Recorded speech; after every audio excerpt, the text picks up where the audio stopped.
take some questions. Coach, how do you feel about 9 straight games right now, and how does that affect how you practice? It doesn't. We're just ready for one.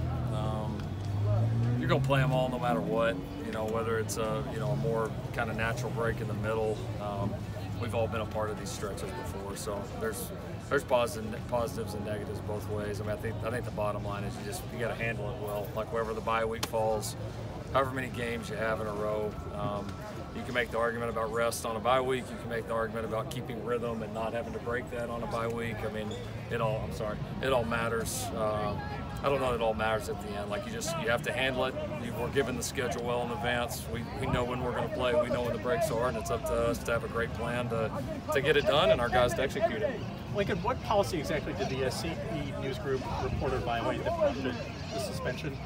Well, there was more than one. The media here has been great partners, and in my 2 years here, have enjoyed working with the media thoroughly. I don't feel like we have too many rules, too many policies, but the ones that we do have, we take them serious, because my first job is not to, even though it is part of my job, it's not to the media, it's not to the fans, it's not to anybody else, it's to protecting our players. And that is first and foremost, that will always be priority number one. And so, there was enough there. I know the article in question was not accurate. There were multiple policies broken, and felt like that. Felt like it was far enough that we needed to act, but we'll look forward to welcoming back the reporter in question once that time's up. Which specific policies? Like I said, there were multiple that were broken, but I'm not going to get into specifics. You wanted to clean up the penalties over the last couple of weeks. How's that gone, and what's kind of gone into that?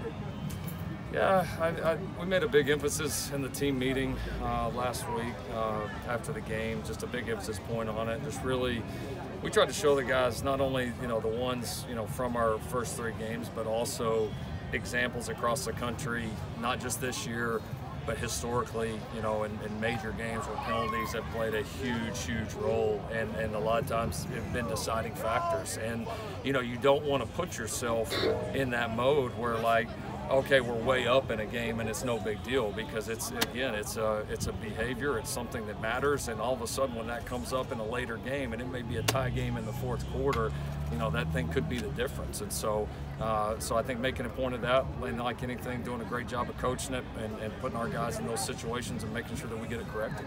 With this being the first road game, how do you evaluate where your offensive line is at?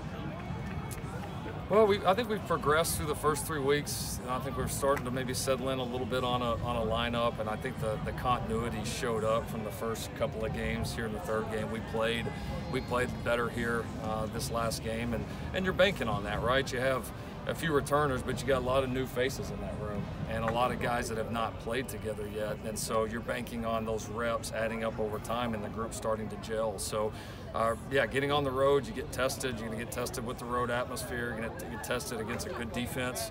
I mean, there's going to be plenty of tests. Like, we understand that, and this will be a big step for those guys. And typically, good road football starts with playing really good on the lines of scrimmage, and we'll need to do it on both. What goes into prepping maybe the younger guys who've never gone on the road before?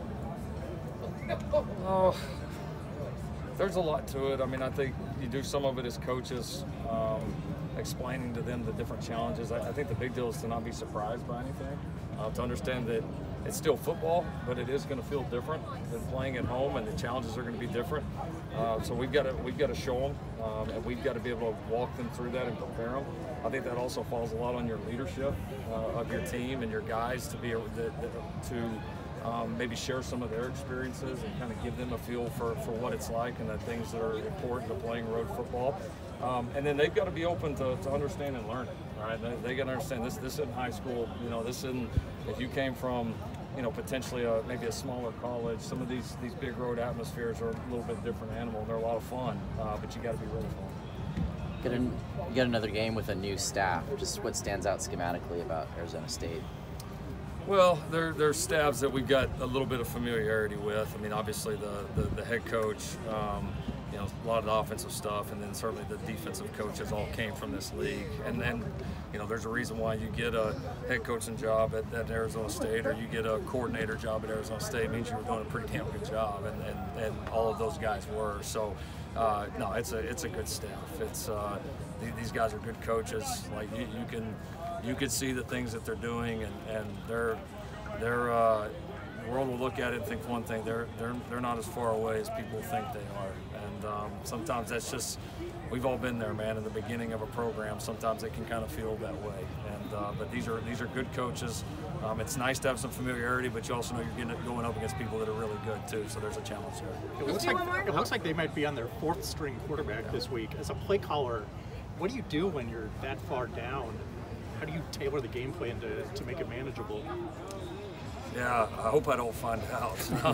It's not an easy thing, and not because you don't have other talented, capable guys in the room, but I mean, probably the last time you repped a 3rd or 4th quarterback might have been fall camp, and so everybody's structured there a little differently. But the challenge is obviously getting it done in a short amount of time. Now, having some time to prepare, like a group does this week, and knowing that it's going to happen and being prepared for it's one thing. It happening in a game where all of a sudden, like the other night, you lose a couple of guys just like that.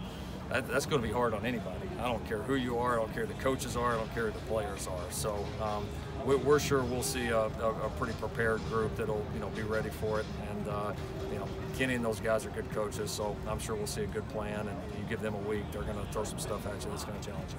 Thank you, Coach Riley. All right, yeah. Thanks everybody. Thank you.